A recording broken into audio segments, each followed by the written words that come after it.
And then there was I Would Prefer Not To. I would prefer not to. I would prefer not to. We, as a band, sometimes after practice have bad film night where we watch movies that are poorly done and they're really fun. Like, movies like The Room or any of the masterpieces by Neil Breen. And sometimes we got into a habit of watching some movies from our favorite actor, Crispin Glover, including Ruben and Ed, Bartleby. That song title comes from the film Bartleby, which is based on, I think it's Herman Melville, his story, Bartleby the Scrivener. If you've seen it, then you know what we mean. But that's what his character kind of only says for most of the movie is, I would prefer not to. And we had such a fun time watching the movie, and we were like, we got to make that a song title. We tend to just bring up like a so bad it's good movie, and we'll eat some pizza, drink some root beer, and just like laugh about a stupid movie. This one I actually really liked. It was a pretty good movie. It was just really bizarre. So when we started practicing this, we sort of gave our songs code names until we kind of figured out like lyrically what they would be and the actual song titles. And we called this song Das Good, which is German for this is good, I think. And this one in particular just felt like it was like something that you'd be going like, yeah, in a German dance club.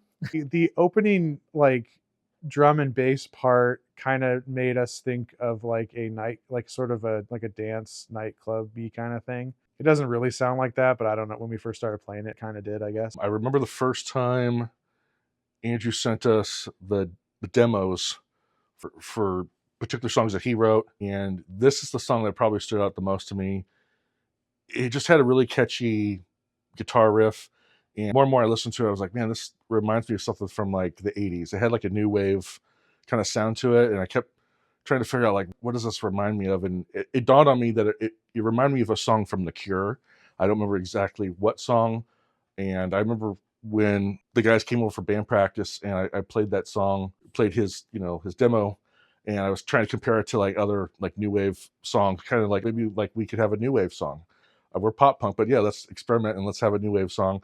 So I remember playing like a Cure song, and I think maybe Tears for Fears, and then what was the other band? Camouflage.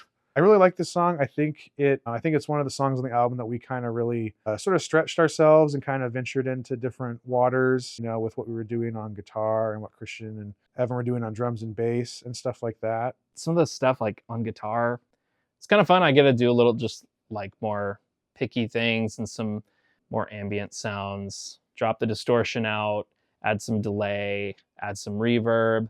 It's fun to do that in practice when it's like, ooh, I get to play with more of my pedals. I'm the pedal geek of the band. Andrew is like the anti-pedal geek. He has no pedals. He plugs into a tuner and just raw into his amp. And so anyway, I like to tap dance on my pedal board for this song.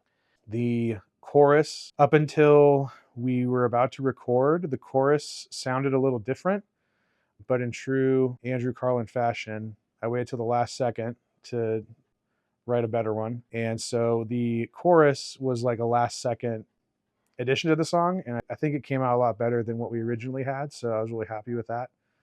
It's one of our silly titles, but it's actually pretty fitting with the lyrical content of the song. Lyrically, kind of like Depth Charge, the song has elements of battling and struggling with lust. It has other parts of it too, but the idea of it is, you're not gonna win a battle if you're actively doing things that are helping you lose the battle, like throwing gas on a fire. The song's clearly about like struggling with the flesh, whether that's with lust or doing the things that you'd prefer not to be doing. And I mean, Paul in Romans says, I do the things that I prefer not to do, and I don't do the things that I want to do. And it's one of those, our favorite verses that makes you do like Yoda backwards talk. Some of the lyrics definitely heavily inspired by Romans 7, when Paul talks about how struggling against our flesh and like our natural inclinations, we know the right thing to do, but we struggle against the flesh and we don't do the right thing. And then the things we want to do, we don't do, and the things we don't want to do, we do. And it's just something that I just relate to so much.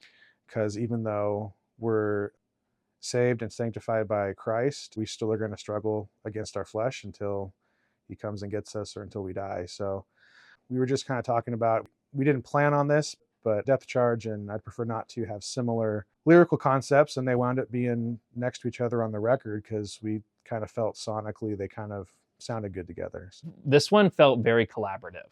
Like other songs we have where Andrew writes the majority of it, and then the rest of us will add our flair to it, or I'll write the majority of it, the rest of us will add their flair, that type of thing. This one really felt collaborative in that Andrew had ideas and we wrote this kind of like skeleton, but like when it came to a lot of the licks and a lot of the way that the song carried on, it felt like we were really jamming on it and coming up with how we wanted to present it.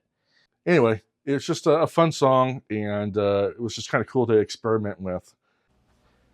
So, Evan, do you have anything you want to say about this song? I'd prefer not to.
I would prefer not to, and I don't do the things